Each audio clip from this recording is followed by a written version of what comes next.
Hello everyone and welcome to my YouTube channel genius expert. तो आज हम लोग यहाँ पे पढ़ेंगे Raoult's law for non volatile components. ठीक है, इसको डिराइव करेंगे, समझेंगे क्या है ये चीज़। ठीक है, क्या है, ठीक है, पूरा फुल डिटेल्ड एंड बहुत ही ईजी है ये डेरिवेशन। चलिए देखा जाए इसको क्या करना है। देखिए ये जो है आपका Raoult's law for non volatile components, इसको कुछ ऐसे बोल सकते हैं हम लोग, ठीक है, कि ये आपका है solid in liquid. Solid in liquid यानी कि लिक्विड में सॉलिड आपका घुला हुआ है। ठीक है, बात समझ रहे हैं? तो चलिए, जैसे आपका शुगर एंड वाटर जो बोल सकते हैं, सॉल्ट एंड वाटर। ठीक है, ये आपका क्या है, सॉलिड है ना, साथ में वो वाटर के साथ घुला हुआ है, यानी कि सॉलिड इन लिक्विड कह सकते हैं कि Raoult's law for solid in liquid का अगर आपको डेरिवेशन आ गया तो घबराना नहीं है, नॉन वोलेटाइल कंपोनेंट्स है ये। अब देखिए नॉन वोलेटाइल, वोलेटाइल में आपको फ़र्क तो पता है ना। नॉन वोलेटाइल हो गया जो उड़ नहीं सकता, उड़ नहीं सकता मतलब वेपर प्रेशर, मतलब वो बन नहीं सकता जिसका। ठीक है, जैसे कि आपका जो सॉलिड होगा यहाँ पे ये वेपर, ठीक है, ये वेपर क्या होगा, ये नहीं बनेगा, नहीं बनेगा, वो धीरे स्लो प्रोसेस है। वो अलग बात है कि आप मैटर नहीं करता कि आप क्या ले रहे हैं। ठीक है, क्या ले रहे हैं वो मैटर करता है, बट इसमें जो है आपका वो जो रहेगा वेपर बनेगा, वो इसके अगर हम कंपेयर करेंगे लिक्विड के कंपैरिजन में, तो लिक्विड तो तुरंत ही वेपर बनना शुरू हो जाता है। ठीक है, लेकिन सॉलिड जो है थोड़ा कम्प्लीटली थोड़ा सा बहुत स्लो होता है। ठीक है, तो एक तरह से वैसे समझा जा सकता है। ठीक है, और वोलेटाइल का मतलब क्या हो गया, अगर जो चीज़ वेपर में बन सकता है, मतलब वोलेटाइल वाला हम लोग का क्या हो चुका है, डेरिवेशन हो चुका है ऑलरेडी। ठीक है, तो अगर आपको देखना है तो आप प्लेलिस्ट को चेक कर सकते हैं, चैनल पे क्लिक कीजिए, प्लेलिस्ट पे जाइए और वहाँ से आप वहाँ पे चेक कर लेंगे। ठीक है, डेरिवेशन ऑफ क्लास 12 करके दिया हुआ है केमिस्ट्री, वहाँ से आप निकाल लेंगे। ठीक है, वहाँ पे सारा डेरिवेशन किया हुआ है, यानी कि relation between the Dalton's law, ठीक है, एंड हेनरीज लॉ से रिलेटेड सारे हो चुके हैं। चलिए यहाँ पे देखते हैं। तो सबसे पहले तो हमारा एक स्टेटमेंट आता है। ठीक है, स्टेटमेंट क्या कहता है हमारा, पहले उसको देखा जाए। ठीक है, स्टेटमेंट इज़ वेरी इंपॉर्टेंट। तो कहते हैं according to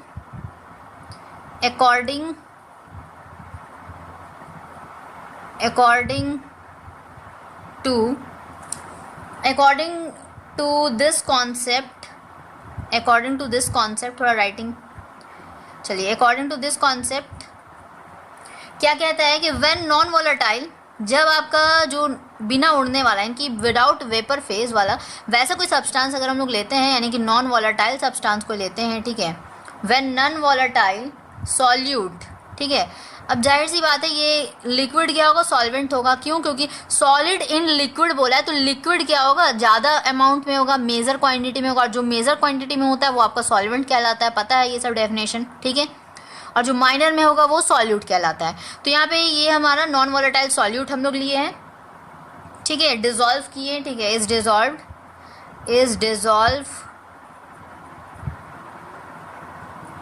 in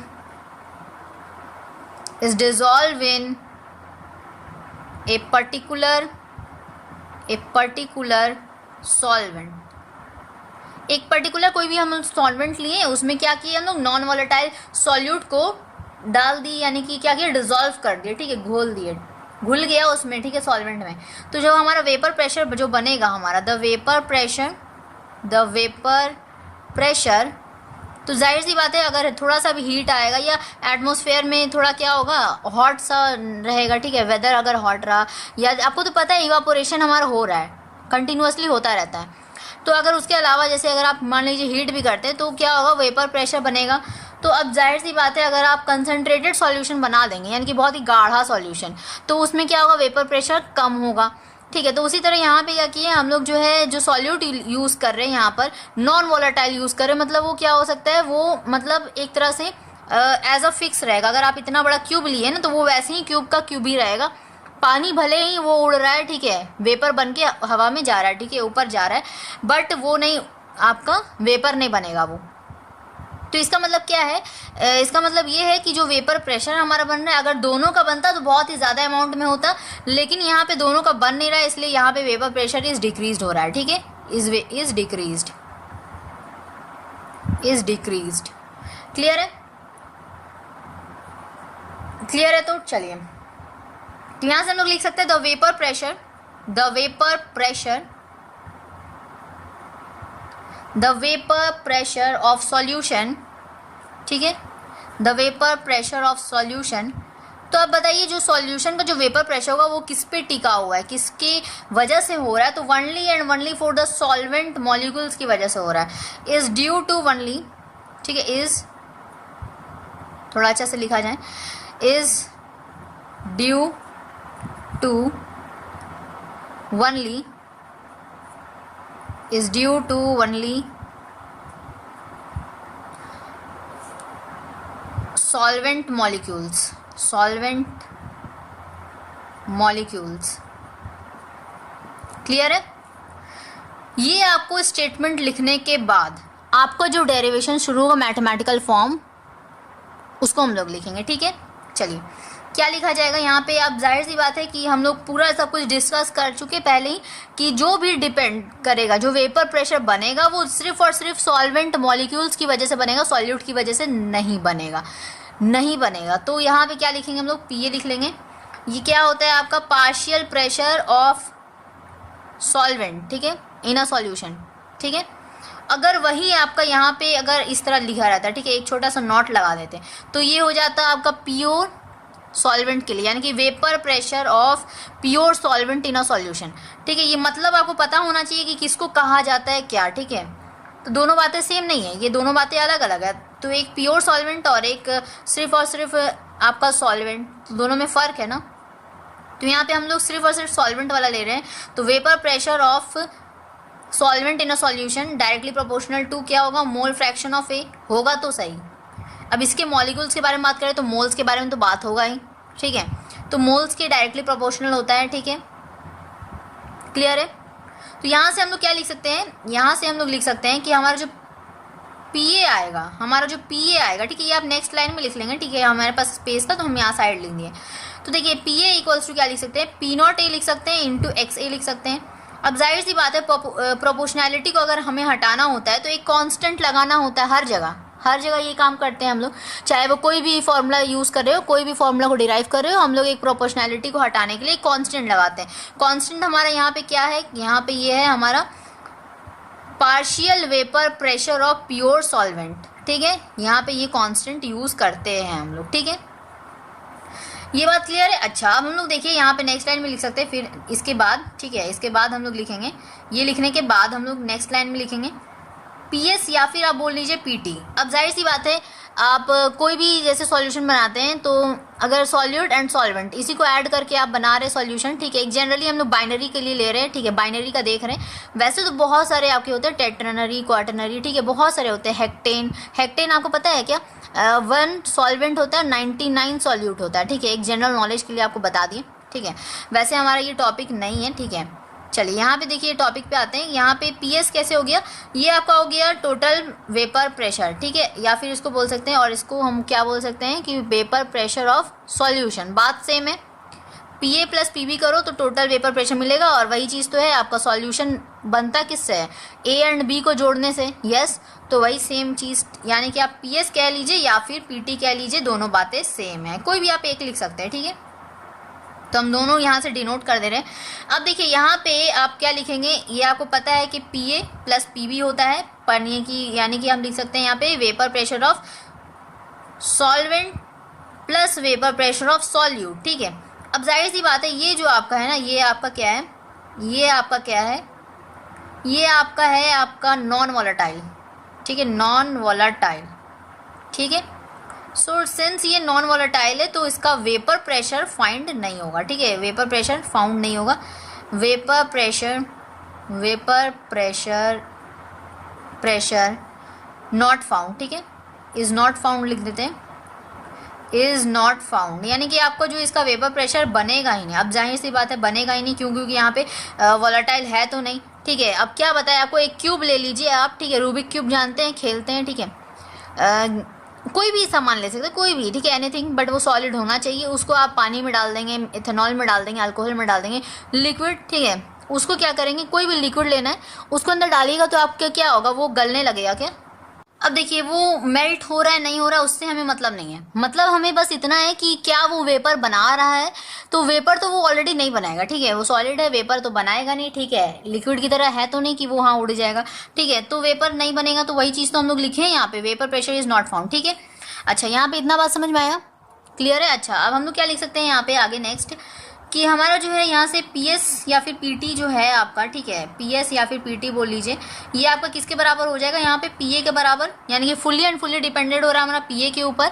P B तो है नहीं हमारा कुछ, पी बी हमारा क्या हो गया, फुल्ली जीरो हो गया, ठीक है, यानी कि हमारा वेपर प्रेशर बन ही नहीं रहा, तो डैट मीन्स क्या हो गया, वो हमारा जीरो हो गया ना, पी बी हमारा क्या हो गया यहाँ पे, जीरो हो गया, ठीक है, पी बी आप लिख सकते हैं यहाँ पे साइड में जीरो हो गया है, ठीक है, क्लियर।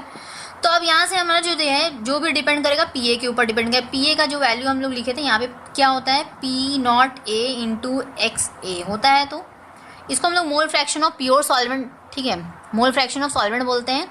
अगर यहाँ पे बी होता है तो क्या बोलते हैं, मोल फ्रैक्शन ऑफ सॉल्यूट बोलते हैं, ठीक है, क्लियर है बात। चलिए यहाँ पे हमें पी ए का ज़रूरत है, पी ए का लिख लिए, ठीक है, जो हम लोग बताए ऑलरेडी कि यहाँ पे प्रोपोर्शनैलिटी हटता है तो यहाँ पे कांस्टेंट लगता है, वही बात हम लोग कहे, ठीक है। चलिए यहाँ पे तो हमारा क्या हो गया, इसकी जगह पे हम लोग क्या लिख देंगे, पी एस या फिर P T equals to, P A की जगह पे हम लोग लिख देते हैं P not A into X A, लिख सकते हैं, तो जस्ट थोड़ी देर पहले देखें, ठीक है। अब यहाँ से देखिए यहाँ पे हम लोग जानते हैं कि एक्स ए प्लस एक्स बी जो होगा आपका मोल fraction of solute plus solvent, ये हमारा 1 के बराबर होता है, एज वी नो डैट, बहुत अच्छी तरह पता है, न्यूमेरिकल्स में बहुत बार यूज़ किए एंड बहुत जगह डेरिवेशन में भी यूज़ हुआ है, ठीक है। तो ये आपको पता ही होना चाहिए कि अगर आप मोल फ्रैक्शन अगर आप सॉल्यूट का लेते हैं, ऐड करेंगे सॉल्वेंट के साथ, तो आपको उसका वैल्यू 1 मिलेगा, ठीक है, ऑलवेज, दोनों को जोड़ने के बाद ऑलवेज आपका 1 मिलेगा। तो अब यहाँ पे अगर आपका 1 मिलता है तो अब यहाँ से देखिए हम एक्स ए की जगह पे क्या रख सकते हैं, देखिए यहाँ पे नेक्स्ट लाइन में लिखते हैं, यहाँ पे हमारा पी एस या फिर पी टी लिख सकते हैं, इक्वल्स टू क्या हो जाएगा हमारा पी नॉट ए, और यहाँ पे एक्स ए की जगह पे यहाँ से पहले हम लोग इनको रिलेट करते हैं, तो यहाँ से हमारा एक्स ए की जगह पे हम क्या लिख सकते हैं, एक्स ए को निकालना चाहते हैं, ये एक्स ए, ठीक है, तो हम क्या लिखेंगे, ये 1, ठीक है, पहले तो यहाँ पे लिख लेते हैं एक्स ए इक्वल्स टू, यानी कि mole fraction of solvent equals to 1 minus X, तो यहाँ पे हम लोग क्या लिख सकते हैं, 1 माइनस एक्स बी लिख सकते हैं, तो क्लियर है, ओके।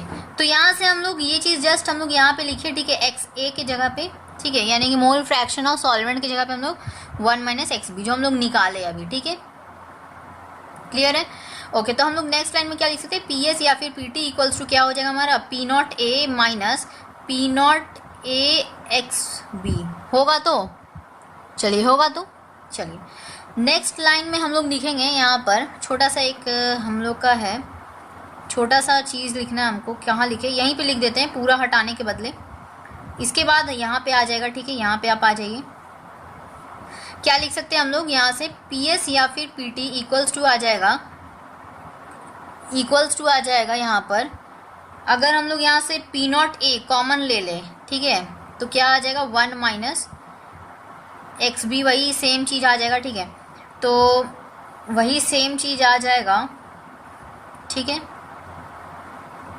अच्छा यही सेम चीज़ आ रहा है। अब देखिए यहाँ पे छोटा सा चीज़ यहाँ पे समझना है, ठीक है, यहाँ पे छोटा सा चीज़ आपको समझना पड़ेगा,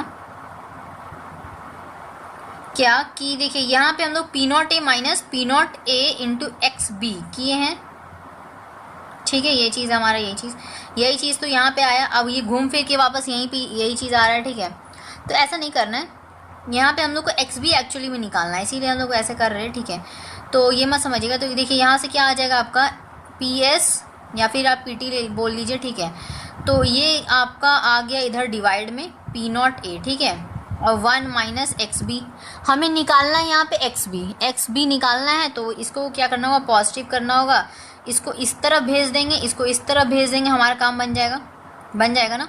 तो यहाँ पे लिख सकते हैं एक्स बी इक्वल्स टू, ये हटाना ही पड़ेगा हमको लगता है, क्योंकि यहाँ पे थोड़ा सा बात और लिखना है हमको, ठीक है, इसको हम हटा दिया जाए, ये पूरा स्टेटमेंट हटा दे रहे हैं हम आपको, ठीक है, तो नोट कर लिए होंगे, आई होप नहीं किए हैं, पॉज करके नोट कर लिया कीजिए, ठीक है, चलिए ये वाला हम यहाँ पे लिख दे रहे हैं, ठीक है, यहाँ पे लिख दे रहे हैं फिर से पी एस या फिर पी टी क्या आपका आ गया पी नॉट ए और 1 माइनस एक्स बी, ठीक है। यही चीज़ ये वाला यहाँ पे हटा देते हैं, ठीक है, ये चीज़ तो हम लोग ऊपर लिख ही रहे हैं, ठीक है, ये चीज़ हटा दे रहे हैं, ठीक है। चलिए तो यहाँ से हमारा आया, तो यहाँ से क्या लिख सकते हैं पी एस या फिर पी टी इक्वल्स टू आ गया यहाँ पे P not A minus P not A into X B.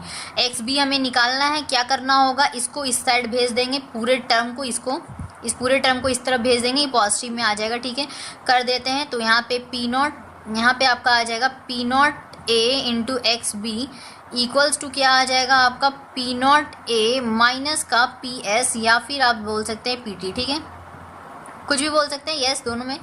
अच्छा अब आपका क्या आ जाएगा, अब यहाँ पे नेक्स्ट लाइन आपका क्या आ जाएगा, एक्स बी आपको लेना है, यहाँ पे आपका एक्स बी आपका क्या आ जाएगा यहाँ पर, यानी कि मोल फ्रैक्शन ऑफ सॉल्यूट क्या आपका आ जाएगा P not A minus P S, ठीक है, पी एस ही ले रहे बार बार क्या दोनों लिखना, तो यहाँ पे दोनों को डिवाइड कर लेंगे पी नॉट ए से, ठीक है। अब यहाँ पे देखिए ये जो आपका टर्म है, ये जो आपका टर्म है ये कहलाएगा आपका, ठीक है, इसको इस तरह डॉटेड लाइन से मत कीजिए, अच्छा नहीं लग रहा, ठीक है, इसको क्या करेंगे, इसको क्या किया जाए, ऐसे सिंपल आप इस तरह ब्रैकेट कर सकते हैं, ठीक है, ये ब्रैकेट कर दीजिए, ठीक है। ये आपका कहलाता है lowering vapour pressure, lowering vapour pressure. Clear, बात समझ में आया, ये आपका ये चीज़ हो गया।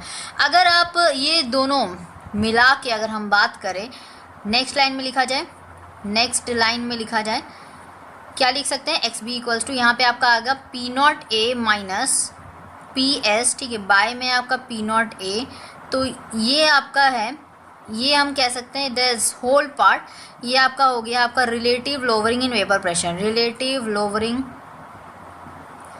इन वेपर प्रेशर, इन वेपर प्रेशर। और इसीलिए हम लोग यहाँ से कह सकते हैं, इसीलिए हम लोग नेक्स्ट लाइन में यहाँ पे कहते हैं कि जो आपका ये जो है मोल फ्रैक्शन के डायरेक्टली प्रोपोर्शनल होता है relative lowering in vapour pressure, ठीक है। So hence we can say that है, सो हेंस हम लोग यहाँ से क्या कह सकते हैं कि यहाँ पे हम लिख चुके हैं, ठीक है, यहाँ पे लिख दिए कि हेंस जो आपका होगा relative lowering in vapour pressure is directly proportional to the mole fraction, ठीक है। तो आपका ये क्या होगा, मोल फ्रैक्शन की आपका डायरेक्टली प्रोपोर्शनल होगा। ये देखिए आपका ये जो है ना इक्वल दिख रहा है आपको, ठीक है, ये क्या है आपका, ये जो relative lowering in vapour pressure है ये पूरा है, ये पूरा टर्म, ठीक है, तो ये आपकी इसके इक्वल है। तो आई होप कि ये जो है वीडियो हेल्पफुल रहा होगा, समझ में आया होगा, ठीक है, समझ में आया हो तो लाइक कर दीजिएगा, subscribe for more videos, bell icon press कर दीजिएगा, ठीक है। पहले तो रेड बटन जो आपको सब्सक्राइब का दिख रहा है उसको आप प्रेस कर दीजिए, उसके बाद आप बेल आइकन को प्रेस कर सकते हैं ताकि आपको नोटिफिकेशन मिले, जो भी आगे की नेक्स्ट वीडियोस आने वाली है वो आप तक सबसे पहले मिले, ठीक है। तो मिलेंगे नेक्स्ट टॉपिक के साथ, अब take care, thank you so much.